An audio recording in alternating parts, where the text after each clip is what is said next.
Hi, another day, another surgery. So our case for today is Gore-Tex rhinoplasty for male. So our patient has a special request. Gusto niya yung ilong ni Enrique Hill. So I will do my best para maging Enrique Hill yung kanyang nose. No?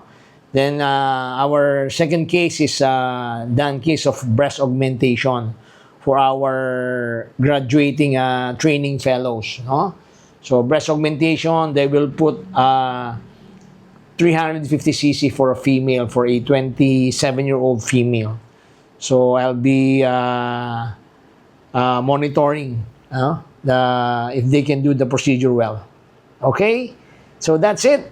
Another day, another surgery. Argos, Philippines.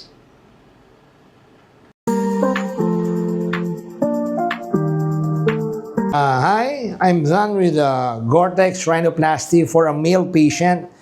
So his request is medyo hawig ng nose ni Enrique Hill. I think I was able to do that, no?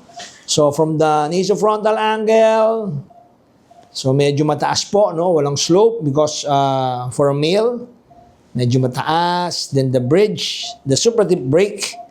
This is the break, no? Malalim. Then the tip. So that is the tip. Then the overhang correction, very nice. Wala pong scar yan, no? Wala po kayong makikitang scar, no? Sa overhang correction or the alar lift. Very nice ang shape ng kanyang nostrils, no? Nakaganon. So yung natural na bilog ng kanyang nostrils nakuha po natin, no? Without doing the alar trimming. So yung kanyang alar lift, wala pong scar. And we also did the tip plasty, siyempre, di ba? So, he's now Enrique Hill. Enrique Hill Iglesias.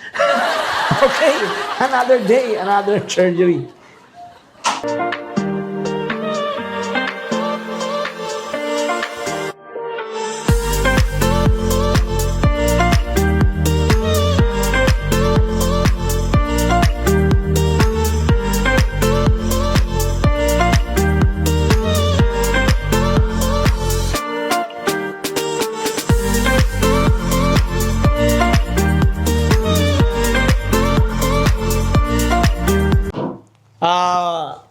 Hi, we're done doing the breast augmentation, done case of our training fellows.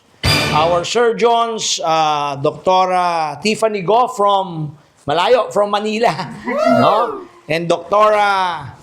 MJ Ramores, also from Manila, no? So they did the breast augmentation.